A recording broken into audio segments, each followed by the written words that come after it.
Good morning, and thank you for joining me on the Path to Liberty.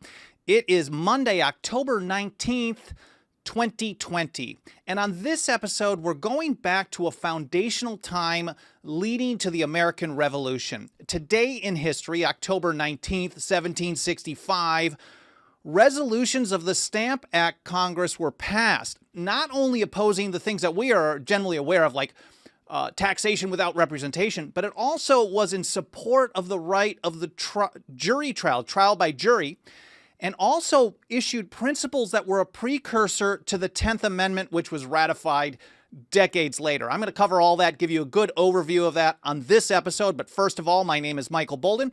We broadcast live every Monday, Wednesday, and Friday at 9:30 a.m. Pacific time from here in my home office and studio in downtown Los Angeles for the 10th Amendment Center. Our show homepage is where you can find everything you need to follow this program, all the archives, individual episodes. I include a bunch of links to original source documents, articles, whatever I happen to be citing on each episode. I'm just scratching the surface. That way you can go in and read and learn more from the sources that I'm citing on each show. You can find all the platforms, all the video and audio platforms, live streaming, archive, podcast, all that stuff, plus even our membership program where you can support us for as little as $2 a month, and we make it go a long, long way in support of the Constitution and liberty. Again, that show homepage is 10thamendmentcenter.com/path to liberty. Again, 10thamendmentcenter.com/path to liberty. I apologize to everyone in the live chat if you happen to be noticing that I started a couple minutes later than normal. I had a little tech issue here. I had to restart the software, and hopefully everything is working. It looks like we're all connected and good to go. But let's say a quick hello to everyone in the live chat. I really appreciate you being here. I hope you had a great weekend and your Monday is off to a good start. Bob Landry, Tim Martin, Patricia Dance, Lawrence, I see Dixie Strong, SAH, Tyler B, WC, Brody Scarlett, Setuni, Dan Reed, and everyone else. Thank you so much for being here. I apologize if I missed you, but please do continue leaving comments, whether they're live or in the archive. It all helps trigger those platforms' algorithms and tells them to show the program to more and more people. But let's get to this. I want to just dive right in here. And I want to first point out that I did an episode back in May, on May 29th, 1765. It was a pretty important date if we're talking about the principles of the American Revolution that led up to the concept of decentralized power and advancing liberty locally and resistance and all these things that we talk about on a regular basis here. Even nullification in many ways comes from this time here. On May 29th, this was Patrick Henry's 29th birthday. And it was just 11 days after he first took the oath of office for the House there in Virginia. He introduced a series of resolutions against the Stamp Act that really became very, very famous at the time. And in many ways, I used to think that it was the Sons of Liberty that really led the resistance to it. But in many ways, Patrick Henry's resolutions, the Virginia Resolves of 1765, provided the philosophical muster that drove this to a widespread resistance throughout the colonies. The following day, on the 30th, he gave the "If This Be Treason" speech that we've all heard of. And the resolutions that he introduced, 5 of them were passed. 2 of them weren't even passed, but they were republished everywhere. And you can see seeds of his principles that he pushed for there in Virginia throughout the statements against the Stamp Act throughout the colonies. And I just want to read through 3 of the most important ones in my mind. This one was the 5th one that was passed, first of all, that we're starting out here. And I will link, of course, to all these, that previous episode in the show notes, 10thamendmentcenter.com/path to liberty. He says, resolve that the General Assembly of this colony have the only and sole exclusive right and power to lay taxes and impositions upon the inhabitants of this colony. Basically the idea that, hey, this is our sphere, and you guys do this stuff. So internal policy is left to us. That sounds very familiar to what they came up with as the 10th Amendment to the Constitution. This wasn't just an idea like to prevent some potential future consolidation or centralization of power. This was based on decades and decades of experience. Mind you, this was a type of thought process that had already existed in 1765. And therefore, it was very popular when Patrick Henry dared to actually introduce these resolutions and get a bunch of them passed. So people actually accepted this concept that there was a dividing line between where the far-off government can do things and where the local government would be able to deal with things. So he says, just the General Assembly of the colony. They're the only ones who can have taxes and impositions upon the inhabitants of the colony. And every attempt to vest such power in any person or persons whatsoever, other than the General Assembly aforesaid, has a manifest tendency to destroy British as well as American freedom. This is really a precursor to the 10th Amendment. And maybe Patrick Henry was the original 10th Amendment guy. I often talk about people like John Hancock and Samuel Adams because in the Massachusetts ratifying convention, they pushed for a proposed amendment that became this, which actually sealed the success of the ratification, which was due to fail at any point. But Patrick Henry really put these principles out there, and they were very, very popular. Now, the next two resolutions did not pass on May 29th, May 30th, but they're very powerful, and they helped expand the resistance, the boycotts, the opposition that went throughout that summer. He says, His Majesty's liege people, the inhabitants of this colony, are not bound to yield obedience to any law or ordinance whatever designed to impose any taxation whatsoever upon them other than the laws or ordinances of the General Assembly aforesaid. This is again a precursor to the principles that are laid out, the foundational principles in the 10th Amendment. Look, you guys can do this, everything else is handled here, and then if you try to do it anyway, we're just not going to obey it. That is nullification in practice and effect, even though Henry himself didn't use the word, and he even disavowed that term later on.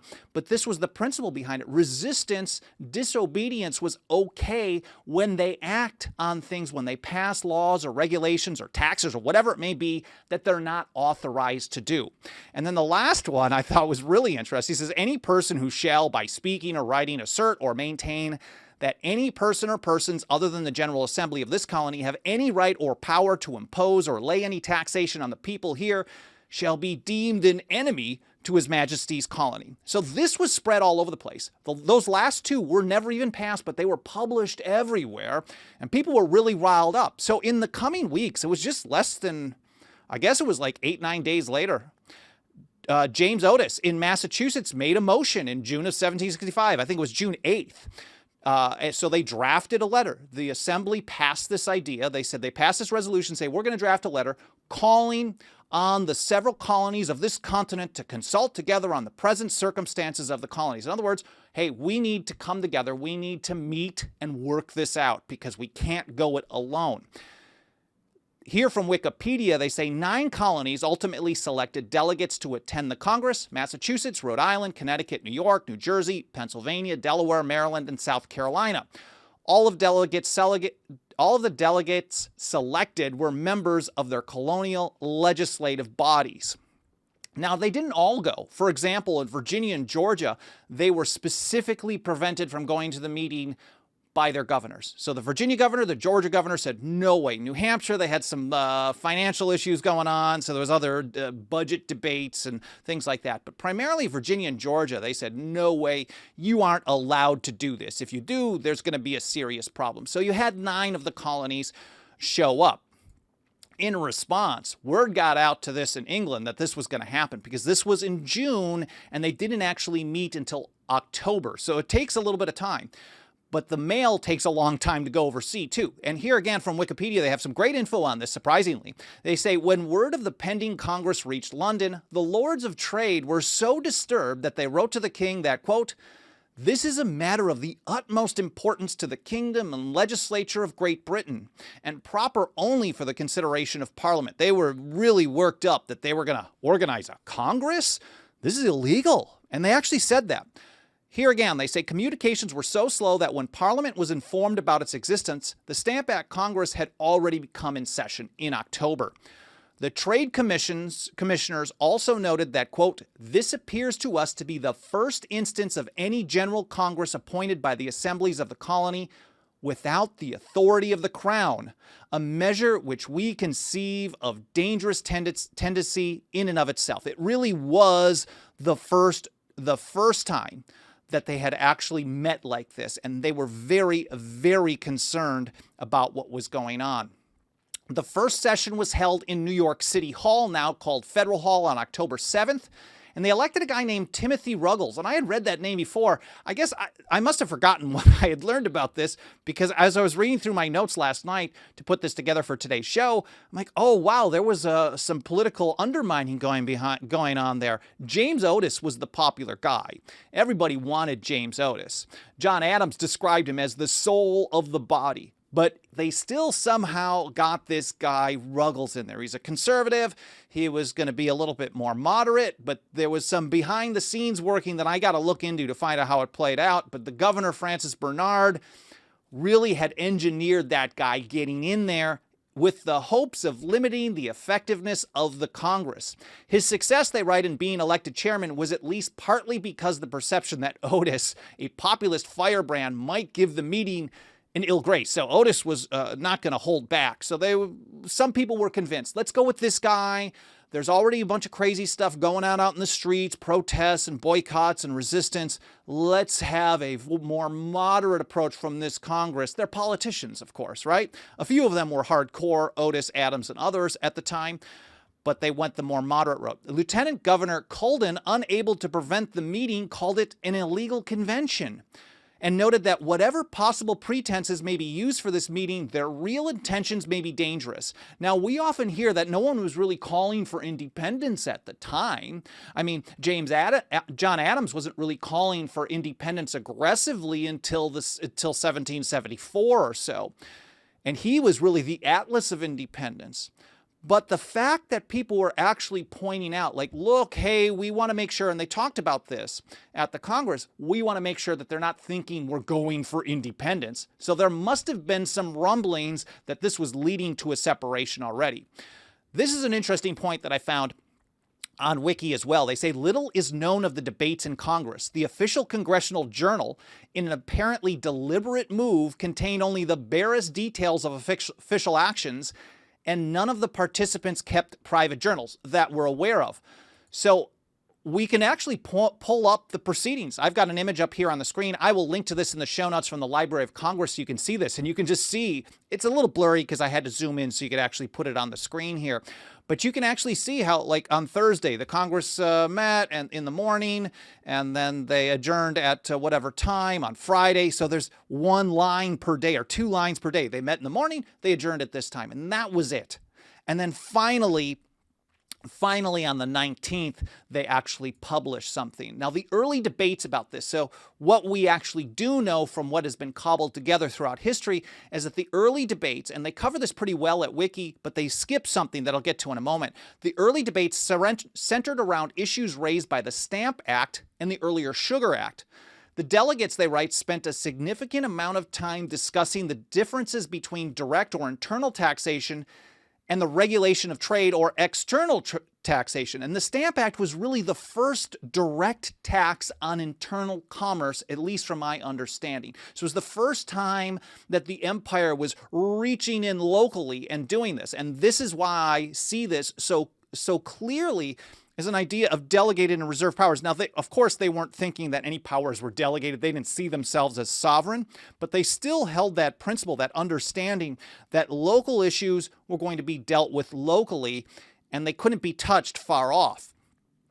They were seeking formal justification of the idea that only the colonial assemblies had the right to levy internal taxes. Early in the deliberations, the delegates agreed to produce a statement of rights, an early Bill of Rights, which would form the foundation for petitions the Congress would submit to Parliament and the King.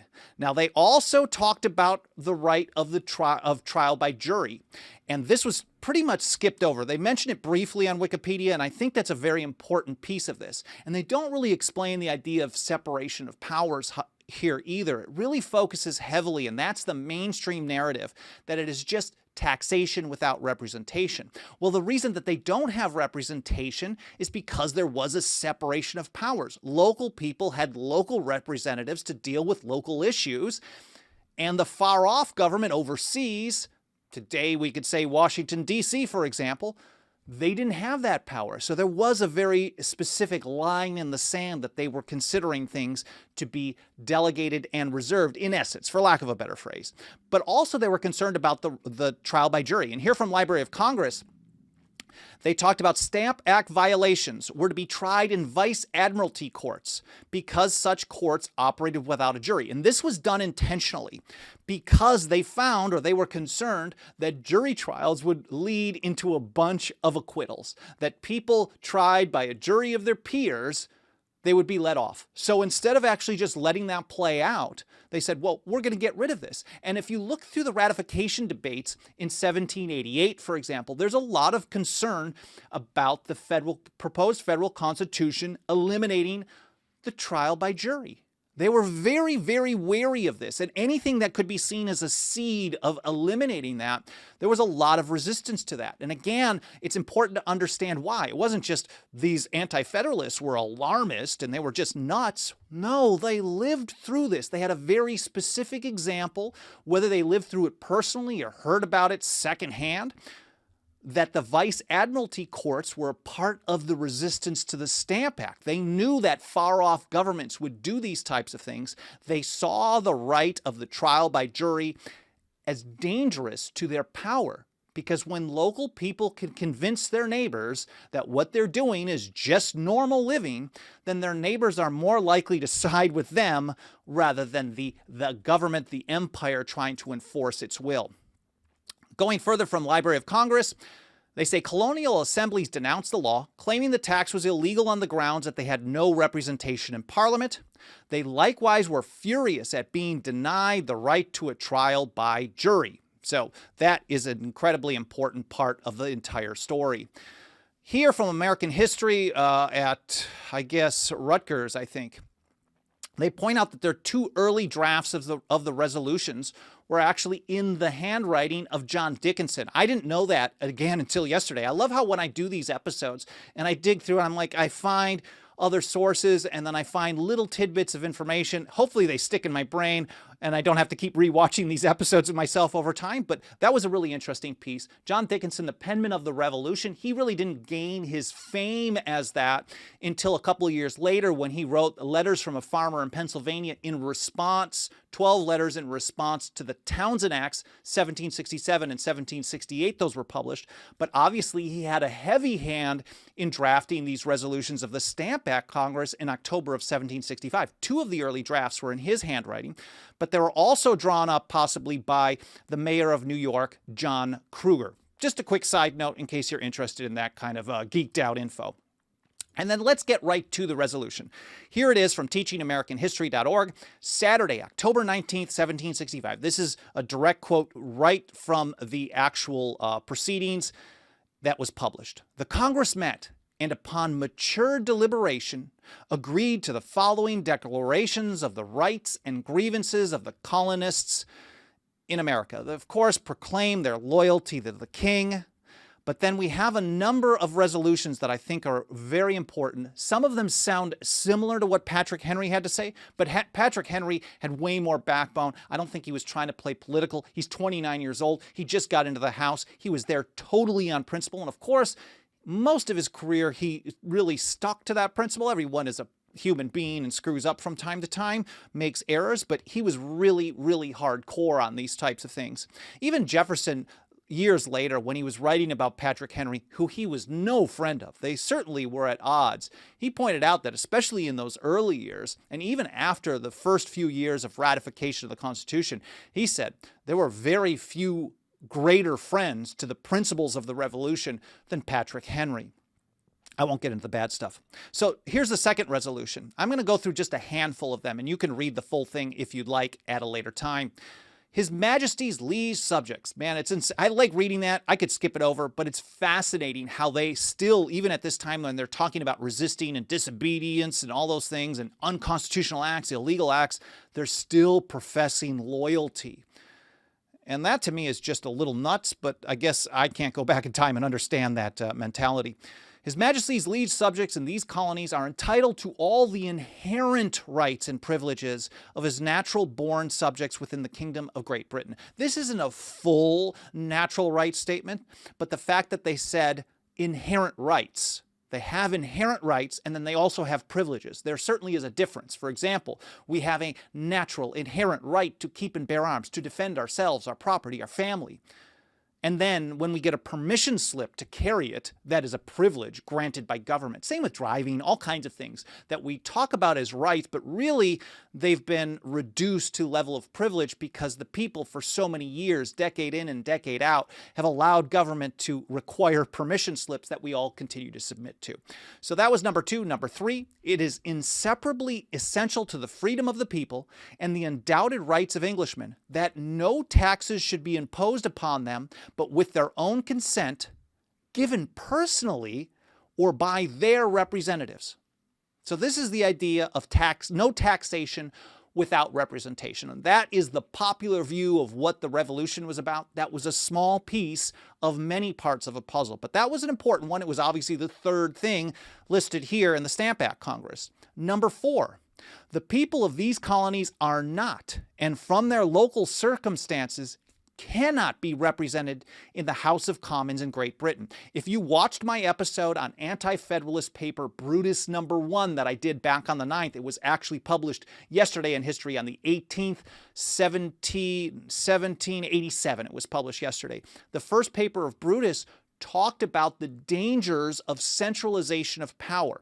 And one of the principles that he really did a good job talking about was the fact that it was impossible to have proper representation in a large government. When you have a far-off government pretending to have representatives, you're going to basically have one representative for every, I don't know, 30,000, 50,000, 10,000, 5,000. 200, I don't know, whatever the number is. How can that one person properly represent the interests of all those people? So he said it's impossible to have actual representation, even if you claim to have a representative, which is even further than what they were talking about here in the Stamp Act Congress, but a very similar principle. And then he also pointed out that, look, if you could have the right amount of representatives where you have a good representation, you then have the problem of democracy where you have too many people, and that has its own issues as well. So this was a big part of what they were talking about in the decades, the time leading up to the revolution and the decades prior to the ratification of the Constitution. So they felt they had no way, it was not possible to ever be represented in the House of Commons in Great Britain. Number 5 was that only the representatives of the people of these colonies are persons chosen by themselves. Again, the only people who could represent them are people chosen by themselves. And since they couldn't choose people in the House of Commons, they had no representation. Logistical issues.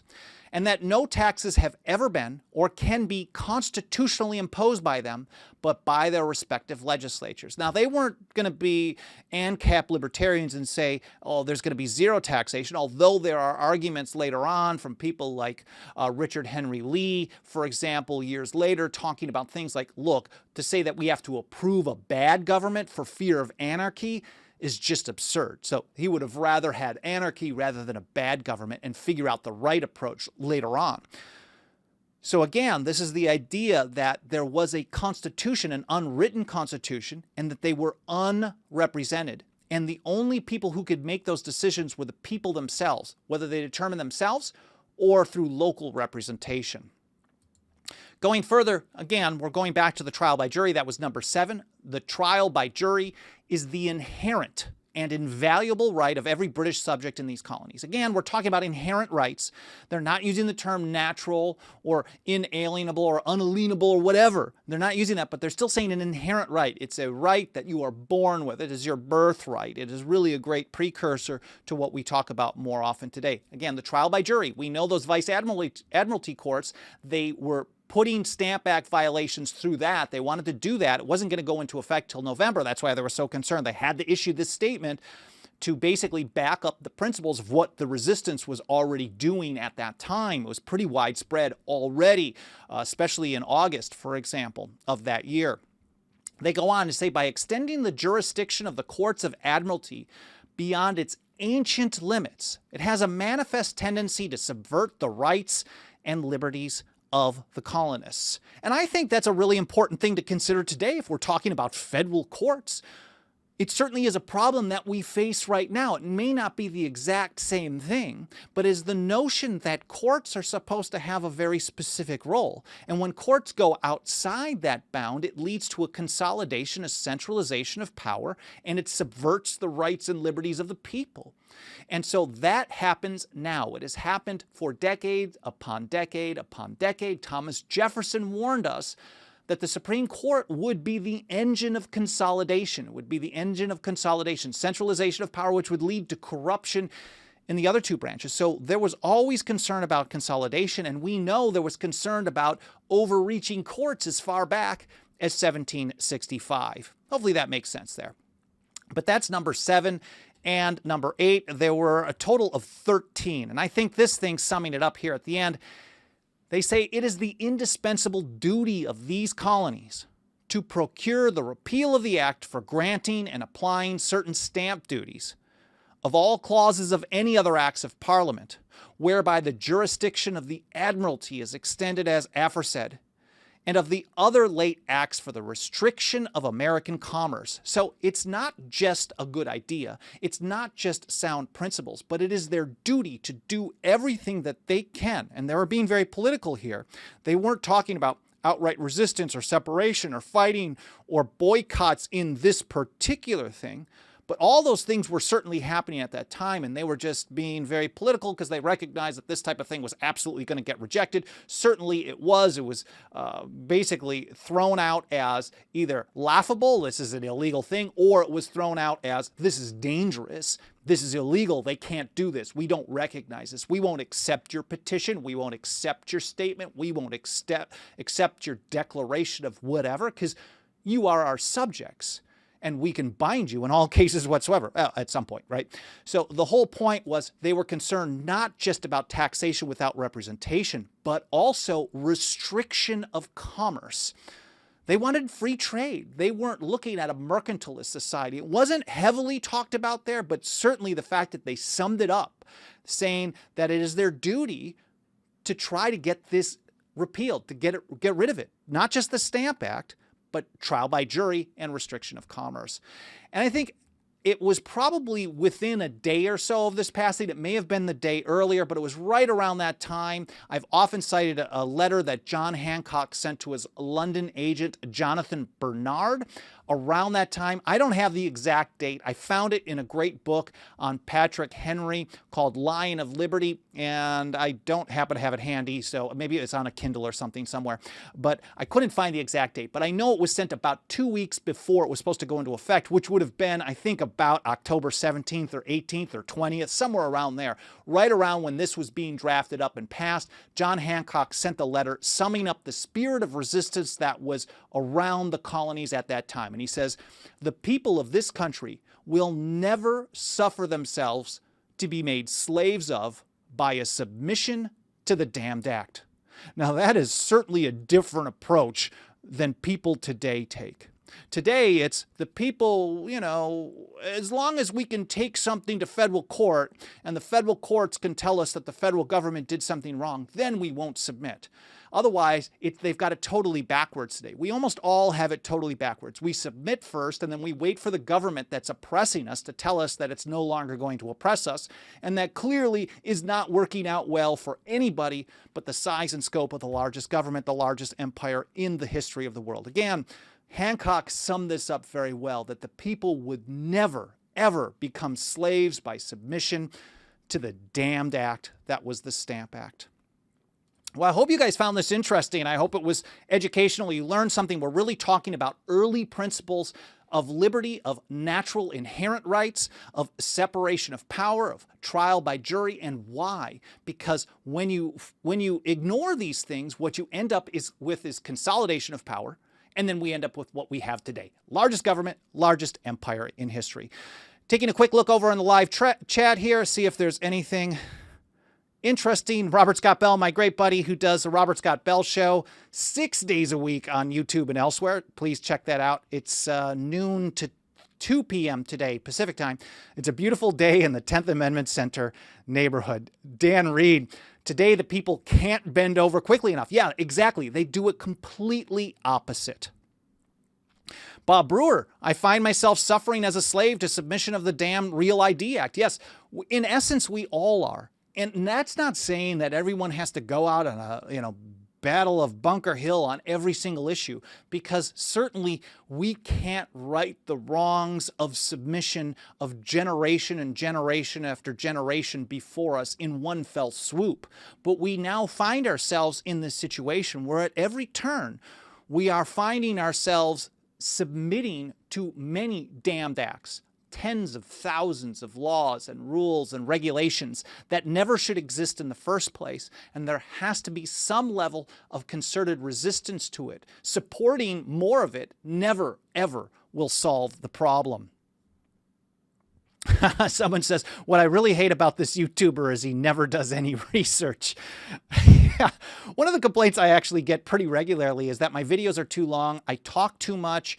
I guess those people just aren't interested in the detail, but this is what I enjoy doing. And the reason I started doing this show over 2 years ago is because I have the gear. I was doing a bunch of short 3-minute videos, which I want to start doing again at some point every couple of weeks or so. Now that I've moved to a new apartment in the last few months, I got pandemic pricing, which was great. But now that I have my new setup, I can start doing that again. But when I started doing the show, I'm like, you know what? I've got all this information. We've got 10, 15,000 articles on our website. We're always covering things in current events and through history. Why not just start blabbing and sharing the research that I do? And it's a great way, honestly, it's a great way for me to continue my own studies and research. Because if I've got to share stuff with you and I'm just giving you guys a bunch of garbage, really not researching it properly, I'm going to look really, really bad. And I know I make mistakes pretty regularly, but my goal is to continually improve and learn new things. So on this, for example, I learned about John Dickinson having 2 of the original drafts on this. That was a huge deal for me because I understand the impact that Dickinson played during the time before the Revolution and then even leading up to the ratification of the Constitution, his drafting of the Articles of Confederation. But he didn't just come out of nowhere. Understanding that history helps us know how things got to where they are. Dan Reed says he loves those short videos. Good bait for more listeners who don't know you yet. Absolutely. And I do have it. Mike Meharry actually put together a script that we want to do of 20 to 25 short videos on how to do activism and nullification for liberty, to actually get it done. It's up to me now, because he's had it done for a while. It's up to me now to actually put that into practice, do all the editing. That probably won't happen until next summer, but it's definitely on the plate to actually make that happen. Bob Brewer says 30 minutes and no less, please. I appreciate Bob always wants info, so that's pretty cool. Taking a little bit further look in the chat and see if there's anything else. Bob also says, as a suggestion for edification, during wrap-up, can you attempt to tie each day's lesson to one or all of the first 3 sentences of U.S. Code? No, it doesn't really fit my approach, but I know where you're going with that, Bob. I appreciate you asking about it. Unfortunately, that won't work for me. Keith the Hat Guy says, I listen to all the shows, mostly on the podcast, within a week or 2 of their release. Oh, that's actually really cool to know. And if you are on the podcast edition, whether it's Spotify or iTunes or Podbean, I don't think Spotify lets you do this, but if you're able to leave a review, that helps a ton. We've had our most growth recently through the podcast edition. I think that's starting to catch on because we've been getting more and more reviews, and every time you do that, then the show starts showing up in more suggested shows when someone's listening to something else, or it just fits the algorithm a little bit better, especially at Apple Podcasts, for example, and Podbean, for example, as well. So wherever you listen, iHeart, TuneIn, etc., reviews are very, very helpful. And thanks for mentioning that, Keith. I want to say hi to Blue North, and Katsuni says, I missed 2 live shows last week. It felt so weird. Anyways, I'm just reading random stuff at this point. I'm very grateful for you spending some time here today. I hope you enjoyed the show. I hope you enjoyed this information as much as I enjoyed putting it together for you. You've had a great weekend. Your Monday's off to a good start. If you really, really want to get behind us financially, I couldn't thank you enough for any consideration you can give to joining us as a member today, as little as $2 a month over at 10thamendmentcenter.com/members. Please continue leaving comments later on in the archive. I will read through everything later on today. I get a chance to read through them all. I don't reply to most of them, but I get a lot of great ideas for future episodes. Thank you so much for your feedback. Thanks again for being here. I hope you have a great day, and I'll see you next time here on the path to liberty.